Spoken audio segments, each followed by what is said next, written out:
সনাতনী জাতি কয় বিশ্বাস আছে, হরি নামে বিশ্বাস, একতাবদ্ধ হতে হবে। পড়নি আদর্শবান পড়া ছিল, 5 ভাইকে 5টা লাঠি দিয়েছে, এক একটা করে, বলছে এইবার চাপ মার, এক একটা করে ফটাফট ভেঙে ফেলছে। এইবার বাবা বলছে, বাবা কি এদিকায় কি এই 5টা লাঠি এক করেছে। এই 5টা লাঠি এক করে যখন হাঁটু, এখন একজন করে 2 জনেও ভাঙতে পারতেছে না। এখন বাবা বলছে, বাবা বল তো তোদের এটা শিক্ষা দিলাম কেন? বলছে কেন? বলছে যেদিন আমি থাকবো না, তোরা 5টা ভাই থাকবি, সেদিন তোরা যদি একত্রিত থাকস তাহলে তোদের 5 ভাইকে কেউ ভাঙতে পারবে না। ও বিএ পাস করছে, মেয়ে পাস করছো, ছাতাইয়া পড়ো নাই, এই শেখো, পকেটে কলম ঝুলাইয়ে বাবু সাজছ, জাতি রক্ষার মন্ত্র শেখো, নাহলে বাবুগিরি টেকবে না। এই জন্য বলছি ওই শিয়ালের ভেসকিতে তোর নামাই রে রুখে দাঁড়া। কি কষ্ট হচ্ছে নাকি? কষ্ট পাচ্ছেন? এই জন্য সততা, সৎ, এটার প্রয়োজন। আসো এইবার আমরা একটু রাধা মাধব কীর্তনটা করি, ভগবানকে মালাটা এত সময় দাঁড় করিয়ে রেখেছে দিয়ে, তারপরে আবার লীলায় যাব নাকি? মনে ব্যথা আছে তো, এই জন্য মাঝে মাঝে একটু খোঁচা মারে। এই জন্য সবাই এইবার কাদের কাদের ভগবান হাত দিচ্ছে, একটু হাতগুলো দেখি তো। রাধে। তাহলে যদি হাত দিয়ে থাকে,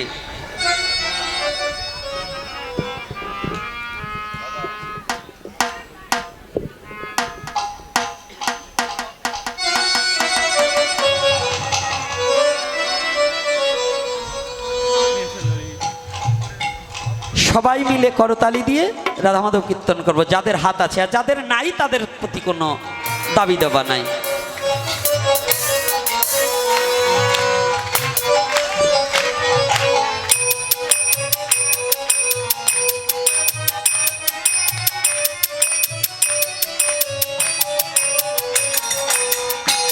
জয় শ্রী রাধেশ্যাম। সবাই গাবো, হ্যাঁ? কারো মুখ যেন বন্ধ থাকে না, তাহলে আমি কিন্তু জানেন তো আমি কি বলবো। রাধে রাধে। আজকে এমন অভিশাপ দেব, যারা মুখ বন্ধ করবে, রাধা মাধব কীর্তন করবে না, বাড়ি যেয়ে টের পাবে যে অভিশাপের তেজটা কত।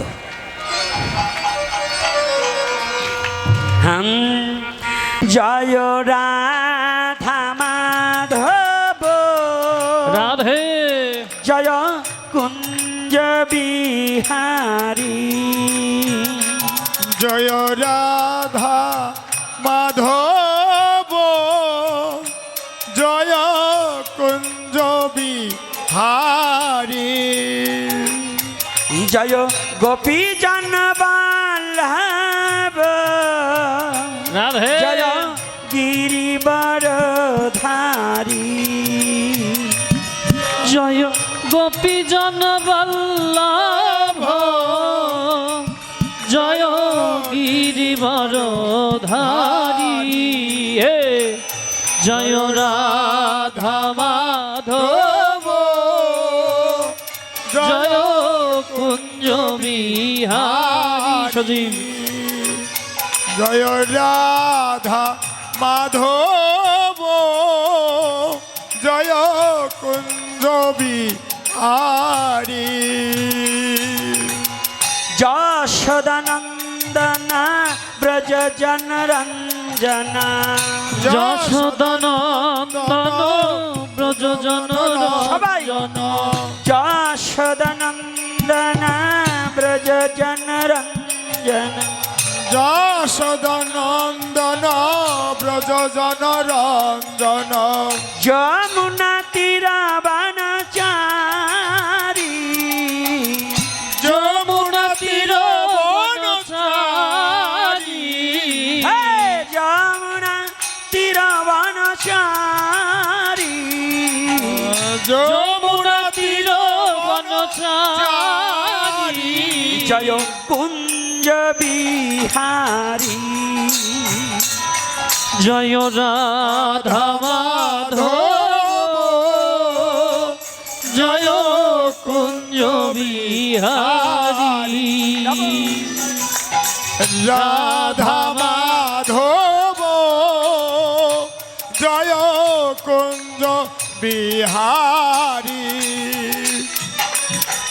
রাধে রাধে রাধে বল, রাধে রাধে রাধে বল, রাধে রাধে জয় রাধে রাধে বল, দুটি বাহু তুলে রাধে বল, রাধে রাধে রাধে রাধে রাধে হরি বল, রাধে রাধে রাধে রাধে রাধে রাধে বল রাধে রাধে রাধে রাধে রাধে রাধে বল, এই রাধে রাধে রাধে রাধে রাধে রাধে বল রাধে রাধে রাধে বল, সবাই রাধে রাধে রাধে বল, রাধে রাধে রাধে বল, সবাই রাধে রাধে রাধে বল, রাধে রাধে রাধে রাধে রাধে রাধে বল। এই রাধে রাধে রাধে রাধে রাধে রাধে বল ধীরে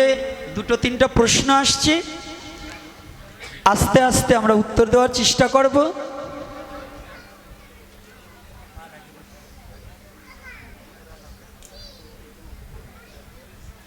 যে আজকে সুন্দর একটা কথা হচ্ছে, তারপরে ওদিকে যাব, একটু ভালো ধৈর্য সহকারে শুনুন। কোনো ব্যক্তি কোনো দিন সাধুসঙ্গ এবং ঈশ্বরের নাম শ্রবণ করে না, সে কোনো রকম শাস্তি না পেয়েই মারা গেল, সে কি ঈশ্বরের লাভ করবে? এবং অন্যদিকে সারা জীবন সাধুসঙ্গ ঈশ্বরের নাম শ্রবণ করলো, কিন্তু মৃত্যুর আগে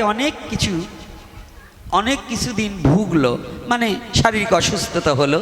এ দুজনের মধ্যে পার্থক্য কি? ভগবানের প্রতি ভালোবাসাই কি এবং তাহার অপরাধ? প্রশ্নটা তো আমাদের অনেকেরই, তাই তো?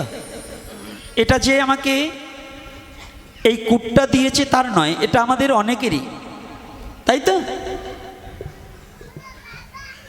একটু ভালো করে আলোকপাত করবেন। চমৎকার একটা প্রশ্ন। আর এরপরে যে প্রশ্নটা আসছে, একটা কাতরার কোপ। তো কাতরার কোপটা আগে দেবো না, আগে মিষ্টি মন্ডা খাইয়ে নেই, তারপরে দেখবেন। তো এই কথাটা হচ্ছে এই, যেজন সারা জীবন সাধুসঙ্গ করলো না, সে ভালোভাবে মারা গেল। আচ্ছা, জানেন তো এই বিশ্ব জগতের মাঝে শাসন করা তারই সাজে সোহাগ করে যে এ বিশ্ব জগতে সাধু ব্যক্তির যোগ ব্যাধি জরাজীর্ণ হয় দুটো কারণ। কারণটা ভালো করে জেনে নিন। সাধুদের রোগ ব্যাধি কেন হয়? সারা বিশ্বের আলোড়ন সৃষ্টিকারী সনাতন ধর্মের প্রচারের মধ্যে এগিয়ে আছে যে সংগঠনটা সারা বিশ্বে কৃষ্ণ নাম প্রচার করছেন, যার ছত্রছায় অভয়চরণ ভক্তি বেদান্ত প্রভুপাদ, যিনি যে বটবৃক্ষটা রোপণ করে গিয়েছিলেন, যার ছত্রছায়ায় কোটি কোটি সনাতন ধর্ম অবলম্বনকারী কোটি কোটি অহিন্দু তারা তাদের নিজের ধর্ম পরিত্যাগ করে সনাতন ধর্ম গ্রহণ করেছে। এটা হচ্ছেন তিনি আর কেহ নয়, আমাদের স্বামী জয় পতাকা গুরু মহারাজ। আমি দণ্ডবোধ করি তার শ্রীপাদ পদ্মে। তিনি একজন সাধারণ কোনো ব্যক্তি নয়, তিনি অসাধারণ মানুষ। মানুষ বলবো না, তিনি মহাপুরুষ। তাহলে তিনি আজকে বহুত দিন ধরে প্যারালাইসিসে পড়ে আছে, তাই তো? মুখটা বাঁকা হয়ে গেছে। আচ্ছা বলুন তো, অন্য ধর্মের কথা আমি টানছি না, আমাদের সনাতন ধর্মে একটা মানুষের কয়টা দেহ? একটা মানুষের কয়টা দেহ?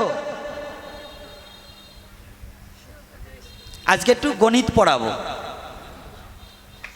সনাতন ধর্মে শুধু কান্নাকাটি করে একটু খিচুড়ি খাওয়া, গান গান, মরা পোড়াই নিয়ে তিনকেন গান গান, আর গায়ককে যদি সময় না দেওয়ায় ও রাগ করে চলে যায়, আমার ফিরে টাকি দেখিস, দেখাই দেবান। এই হচ্ছে আমাকে খিচুড়ি খাওয়ার বুদ্ধি। কিন্তু গানে কি বললো আর পাঠে কি বললো, এটাকে বাড়ি নেওয়ার মতো মনোবৃত্ত খুব কম। এই মরা পোড়াই নিয়ে গান গাওয়া যাবে, কিন্তু গান কি? গান মানে জ্ঞান। এই গানের মধ্য দিয়ে যদি ভজনকে খুঁজে পাওয়া যায়, যদি কৃষ্ণ প্রেমকে খুঁজে পাওয়া যায়, ওটা গান হয়, ওটা জ্ঞান হয়। আর যদি এখানে ঢলীয় প্রেম করলাম, 13 জনরে কুলাকুলি দিলাম, বাড়ি যেয়ে মোটেই বললাম না, এইখানে কুলাকুলি করলাম, বাড়ি যেয়ে স্বামীরে সাইজ করলাম, এইখানে কীর্তন গাইয়ে কুলাকুলি দিলাম, নিজের স্ত্রীকে কোনোদিন বুকে জড়াই ধরলাম না, পরের বউরে কুলাকুলি দিতে বাড়ি আরাম থাকে। এইরকম কিছু শয়তান আছে, আছে কি না বলবেন? এগুলো কিন্তু ধর্ম না। কি রাগ করছেন আমার কথায়? কি রে, আস্তে, আর কি করবা না, যে কথাটা বলছি সেটা আগে শোনো।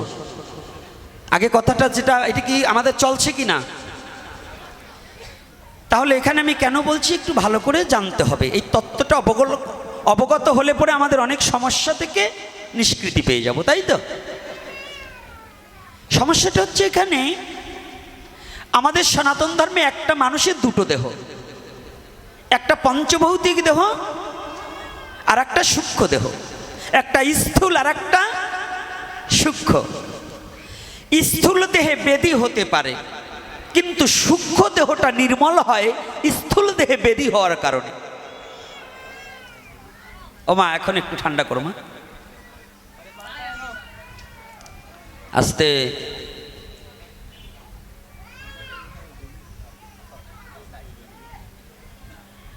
কথাটা ভালো করে জেনে নিতে হবে। এই পঞ্চভৌতিক দেহটা, এটা মাটির দেহ, এটাই বেদী হতে পারে। কেন? এই দেহটাই হচ্ছে বেধির মন্দির। যত বেধির পরেও আজকে ওই অবস্থায় যে ব্যক্তি হরিনাম ছাড়ছে না, এখনো মৃত্যুর সাথে লড়ছে, তারপরে তার বদন হইতে কৃষ্ণ নাম ছাড়া আর অন্য কিছু আসছে না। এখন এই ব্যক্তির সাথে আমার মতো পাষণ্ডর, আমার একটু আঘাত লাগে, ওরে মারে, ওরে বাবারে, বন্ধুরে, কিটা কোথায় আসিস রে, ধর রে। আর যে ব্যক্তি এত মৃত্যুর সাথে লড়াই করে হরে কৃষ্ণ নামকে ভুলছে না, এখন এর দেহটা, এই ব্যক্তি আর এই সাধারণ অসুর প্রকৃতির লোক, এরা কি এক হতে পারে? কি এক হবে? কথা ভালো করে বুঝতে হবে, এক হবে? এক হবে না। তাহলে আত্মা শুদ্ধ হলে কি হয়? যেমন জেলের অপর নাম হচ্ছে কি? সংশোধনাগার। জেলখানার অপর নাম কি? জেলখানার শুদ্ধ বাংলা নাম কি? সংশোধন আগার। যেখানে গেলে পরে মানুষের কুকর্মকে ভুলে গিয়ে সঠিক পথটাকে নিদর্শন পাওয়া, এটাকে বলে হয় সংশোধনাগার। তো আমাদের সনাতন ধর্মের জন্মান্তরবাদ আছে, অন্য ধর্মে নেই। সনাতনে কি আছে? এমাই, তোমার বাচ্চাটা নিয়ে একটু উঠো, আর যার বাচ্চা তার কাছে দাও। তোমরা বুড়িরে রাখতে পারবা না, ওর এখন অন্য কিছু দরকার। বোঝো না তোমরা, শুধু ওইটাকে যাইতে ধরলে কি থাকবে?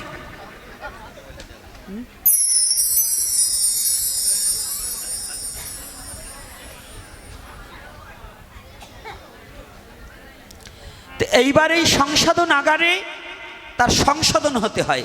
তো এই মত্ত লোকটা হচ্ছে সংশোধনাগার। পূর্ব জন্মের যদি কোনো কৃতকর্মের ফলে এই জন্মে আমি ভগবত ভজন শিখছি, ভগবান বললেন ওকে এই জন্ম থেকে নিষ্কৃতি দিয়ে তাহলে শাস্তি স্বরূপ কিছু বেধি দিয়ে দেই। এই বেধিটা হয়ে ওকে নিষ্কৃতি দিয়ে আমার স্বধামে নিয়ে যাব, আর তার জন্ম মৃত্যু আবর্তন চক্রে এই মর্তলোকে আর আসিতে হবে না। এই জন্য সাধুদের বেদি হয়।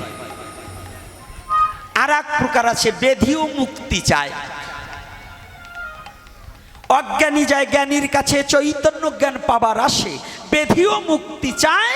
এই কারণেও ওই বেধিটা সাধুগুরু বৈষ্ণবের কাছেই যায়। আমি সাধু সঙ্গ করে আমার এই বেধিকুলকে মুক্তি দেওয়ার জন্য আমি যেন ভগবানের নাম শ্রবণ করতে পারি। যদি আমি ওই বেদি হয়ে সাধুর শরীরে থাকতে পারি, আমার জীবনে আর কিছু না হোক, আমি সাধুর বদন হইতে একটু হরি কথা শ্রবণ করিব। আর কি করবে? সাধু বদনে হরি কথা বলবে, আর ওই সাধু নমনীয়তা নিয়ে ওই সাধুগুরু বৈষ্ণবের চরণ ধুলায় গড়াগড়ি দিবে, আমার বেধিকুল ধন্য হয়ে যাবে, আমি সাধুগুরু বৈষ্ণবের চরণ ধুলি পাবো।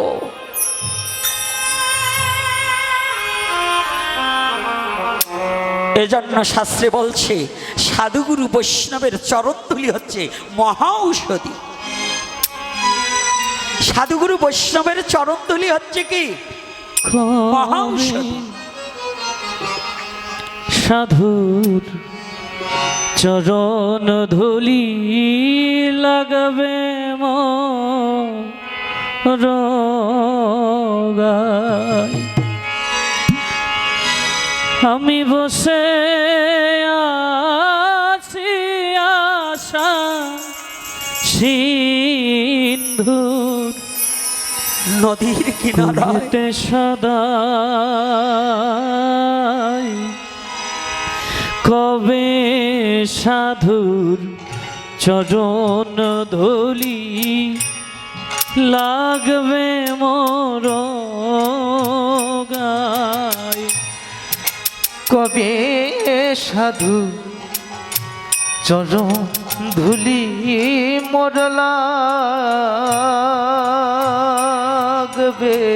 গায়, আমি বসে আছি আশা সিন্ধু তীরেতে সদা গৌর হরি কবে সাধু চরণ ধুলি লাগবে মোর গায়ে, কবে সাধু চরণ রাধে। ধুলি মোর লাগবে গায়ে। প্রতিটা বেধিও চায় সাধু সঙ্গ করব, আমি সাধু রঙ্গে গিয়ে আমার জন্ম ধন্য করিব,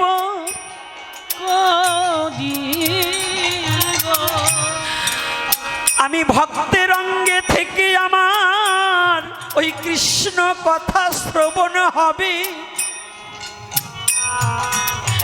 ভক্তের পরশে আমার জন্ম ধন্য হয়ে যাবে। এজন্য আবার কখনো কখনো কোন কোন মহাপুরুষ ভক্তের যাতনা সহ্য না করতে পেরে, যারা বিশ্ব জগতে গুরুকে ভালোবেসেছে,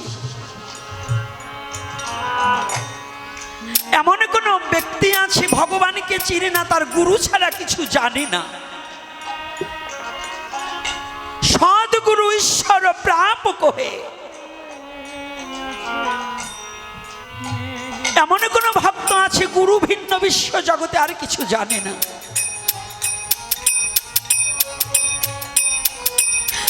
ওই ভক্ত যত বেদি হোক না কেন, মারাত্মক কর্মপাকে একটা বেদি হয়েছে, ওই বেদিটা বলছে গুরুদেব আমি তো আর এই বেধির যাতনা সহ্য করতে পারছি না, তুমি কৃপা করে আমাকে এই বেদি থেকে নিষ্কৃতি দাও, না হলে আমাকে মৃত্যু দাও।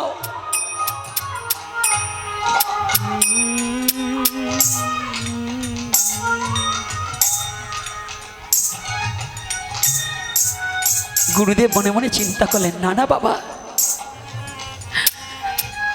শুধু ভক্ত ভগবানকে চাই না, ভগবানও কোনো কোনো সময় ভক্তকে চাই রে।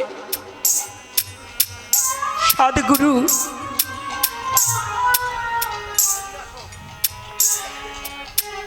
সদ্গুরু বললেন, বাবা তোর যে বেধিটা আছে না, তুই তো ধৈর্য ধরে থাকতে পারছিস না, তুই বদন ভরে হরি নাম কর, ওই নামে তোর বেধি আমার কাছে চলে আসবে, ভয় নেই মা ভয়।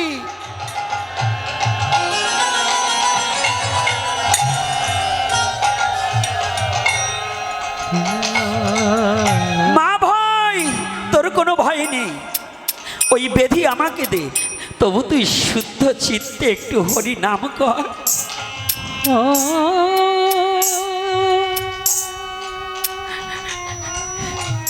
যেদিন ভক্ত হরিদাসকে বাজে বাজারে বেত্রাঘাত দিয়েছিল না, হরিদাস শুধু নাম করছে কৃষ্ণ কাজের নির্দেশে একে একে বাজে বাজারের বেত্রাঘাত যখন দিচ্ছে, ওদিকে মহাপ্রভু হরিদাসের পিঠে যখন বেত্রাঘাত করছে আর মহাপ্রভু ছটফট করে চিৎকার করছে, যখন হরিদাসের পৃষ্ঠ দেশে বাড়ি মারছে, মহাপ্রভু কেঁপে উঠছে, কৃষ্ণ কাঁদছে, গড়াগড়ি যাচ্ছে মহাপ্রভু। হরিদাস শুধু হরি নাম করছে আর চোখের জল ঝরছে। কৃষ্ণ ভাই, তোমরা যত চেষ্টা করো না কেন, আমার জীবনে যেদিন হতে নাম আমি শ্রবণ করেছি, নামকে ভালোবেসেছি, সেদিন হইতে নামের মাঝে আমি মরে গেছি। আর আমি নাম ছাড়া কোনোদিন থাকতে পারবো না, নাম আমাকে ভুলাতে পারবে না। কৃষ্ণ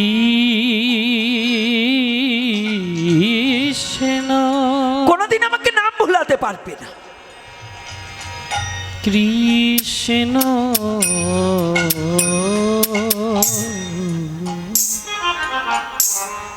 হরিদাস, আমরা সবাই ক্লান্ত হয়ে পড়লাম, তুমি মরছো না কেন? কিভাবে তোমার মৃত্যু? তুমি যদি না মরো তাহলে কাজী সাহেব যে আমাদের গরদান দেবে।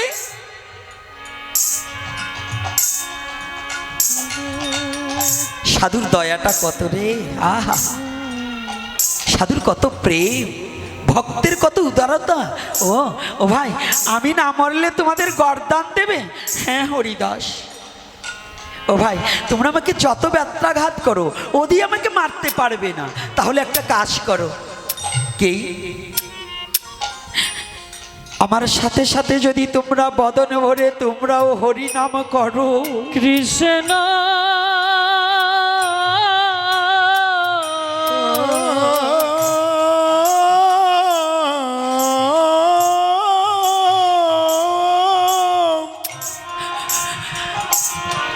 আমি যে নাম করছি আর তোমাদের বদনে যদি ওই কৃষ্ণ নাম হয়, আমি ওই নাম শ্রবণে করিতে করিতে আমি মারা যাব, তোমাদেরকে মুক্তি দিয়ে যাব। চাই না আমি মরে গিয়েও যদি তোমরা জীবিত থাকো, তাহলে আমি তাই চাই। আমি মরে যাব, তুমি তোমরা নাম করো।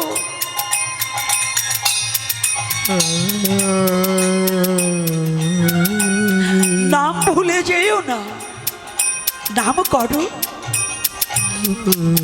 যারা নাম করার অপরাধে আজ হরিদাসকে মারছে, তারা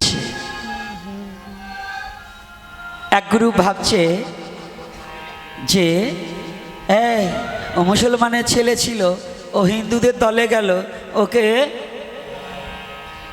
মাটি দাও। আর এক গ্রুপ বলছে না না, ও যখন ওই দলে গেছে ওকে পুড়িয়ে দাও। আর এক গ্রুপ বলছে না না, তা করা যাবে না, ওকে মারাও যাবে, এই পুরানো যাবে না, মাটি দেওয়াও যাবে না। বোঝেন তো, এই 2023-24 মধ্যে আমাদের দেশে যে বর্ণবাদ শুরু হয়েছে, যে হিংসা, জাতি হিংসা শুরু হয়েছে। আর এর চেয়ে আগে আরও কত ছিল? 500 বছর আগে কত ছিল? 530-35 বছর আগে আরও বেশি ছিল কি না? হ্যাঁ, তৎকালীন সময়ের কথা বলছি। হরিদাসকে কি করা যাবে? বলছে ওকে আগুনেও পুরান যাবে না, মাটিও দেওয়া যাবে না, ওর এই গঙ্গার জলে ফেলে দে। যেমন আমার কানে একটা কথা আসছে, আইজো নাকি কোথাও কোথাও চলছে, ওই উচ্চ বর্ণের শ্মশানে নাকি ওই আর এক বর্ণের লোক পুরানো যাবে না। এইরকম নাকি আজকালও এখনো এই 2023-24 মধ্যেও বলে চলছে কোনো কোনো জায়গায় শুনছি। এই বদমাশগুলোরে ধরে ধরে মান্দার গাছের সাথে বাইতে পিটে দিয়ে হয়।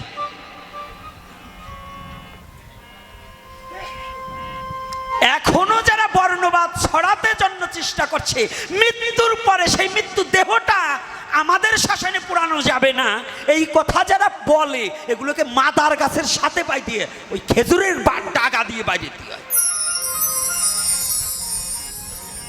সমান দমন রাম নামে, কুকুর দমন মুগুরে। কুকুর রান্নাঘরে যাওয়া দিলে রাম রাম বললে ফেরে না, ওটারে ঠেঙা মাইরে ফিরাতে হয়।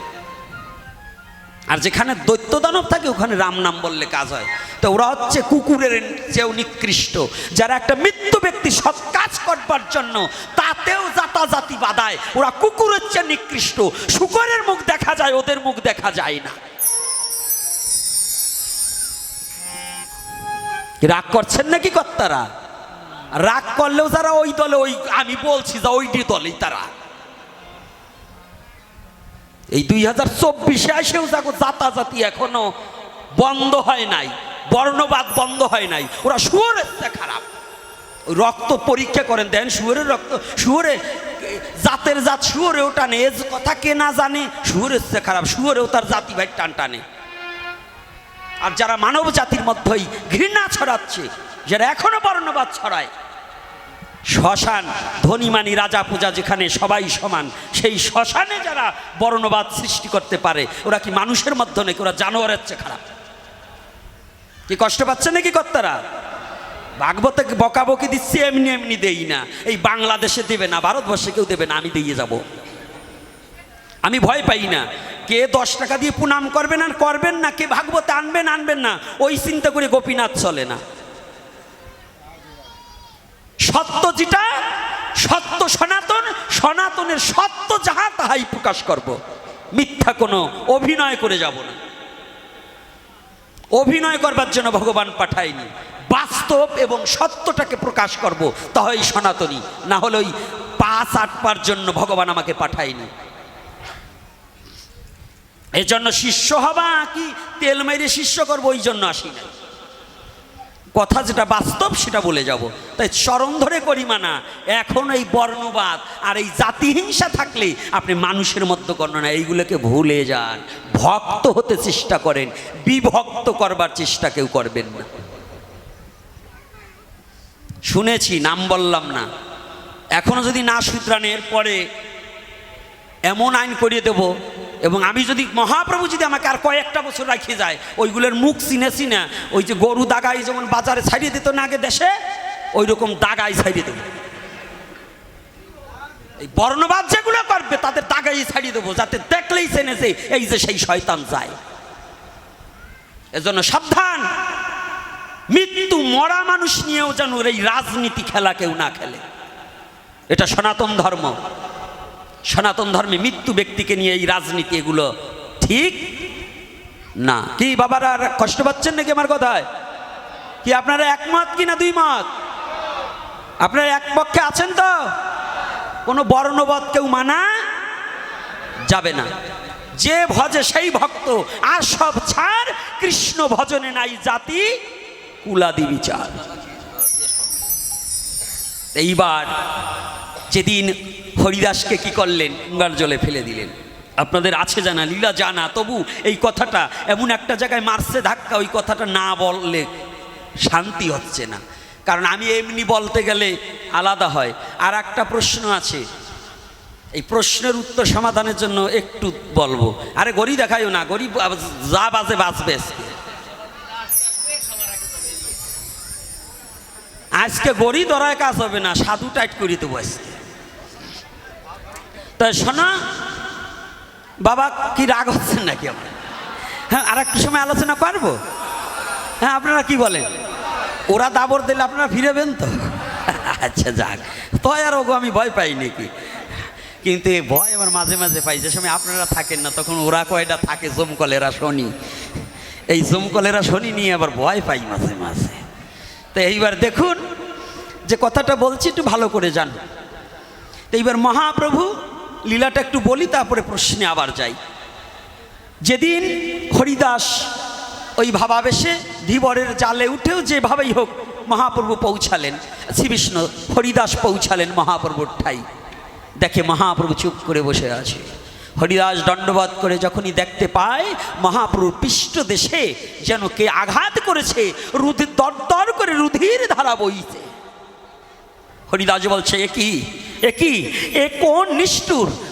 এত বড় নিষ্ঠুর কি আজও পৃথিবীতে আছে, যে প্রভু তোমার অঙ্গে আঘাত করে, তোমার এই কমল অঙ্গে আঘাত করে? এত বড় দুরাচার কে?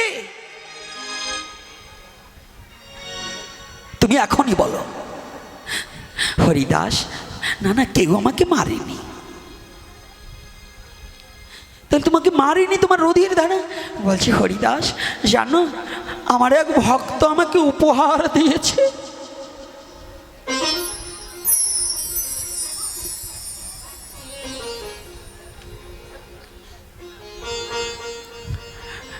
আমার কত বড় দয়ার ঠাকুর, কত বড় প্রেমের ঠাকুর। বলছে হরিদাস জানো, আজকে এই রুধির ধারায় এই বেত্রাঘাত আমার ভক্ত আমাকে উপহার দিয়েছে, ভক্তের পুরস্কার আমি নিয়েছি।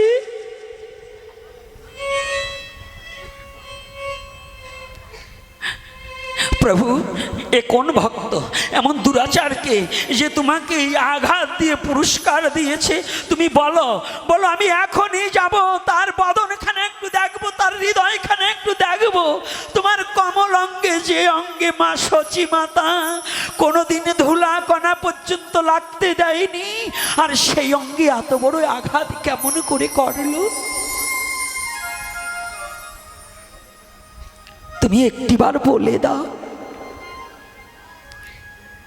প্রভু বলছে হরিদাস, আমি যদি বলি এই উপহার আর কেউ দেয়নি, তুমি আমাকে দিয়েছো। আমি দিয়েছি প্রভু। হ্যাঁ হরিদাস, তুমি দিয়েছো। তুমি বাঁশি বাজারের বেত্রাঘাত যতবার খেয়েছো, তুমি হা কৃষ্ণ বলে চিৎকার করেছো। যতবার তোমাকে আঘাত করেছে ততবার কৃষ্ণ বলেছো। ওই আঘাত তো তোমার লাগেনি। নাম রূপে কলির কালে কৃষ্ণ অবতার, সর্বক্ষণ বল মুখে বিধি নাহিয়া। জানো হরিদাস, তুমি যতবার আঘাত খেয়েছো, তুমি যতবার নাম করেছো না, নাম রূপে তো আমি তো কলিতে এসেছি। ওই আঘাতটা আমার পৃষ্ঠদেশে এসে লেগেছে। হরিদাস চরণ দুখানা প্রভুর জড়িয়ে ধরলেন। প্রভু, আমি বড় অপরাধ করেছি। না না হরিদাস, আর যদি তুমি না হতে এই নামের মহিমা কেউ জানতো না। কথাটা বুঝতে পেরেছি? যদি তুমি না হতে তাহলে এই নামের মহিমা কেউ জানতো না। তুমি আসো, আমার কাছে আসো। তাহলে এই বেত্রাঘাতের ভার কে নিলেন? মহাপ্রভু। তদ্রূপ সদ্গুরু যারা এবং ভগবান যারা, যিনি এসেছেন জগৎ জীবের এই বেধিটাকে হরণ করে মহাত্মারা গ্রহণ করে, এজন্য সাধুদেরও বেধি হয়, ভয় নেই। এজন্য হট করে স্টক করে মরছে দেখে সে পুণ্যবান হয়ে গেছে তা না। ওইটি এরপরে পশুকুলে জন্মগ্রহণ হবে, ওই বাজারের কুকুর হবে, মিষ্টির দোকানে যাবে, ওই আগুনালা চেলাকাটের বাড়ি খাবে, ওই গরম শিরা পিঠের উপরে দেবে, চার দোকানের জল দেবে। তাইলে তার সে বেদি হয়ে ভগবানের চরণ পাবো, এটা ভালো।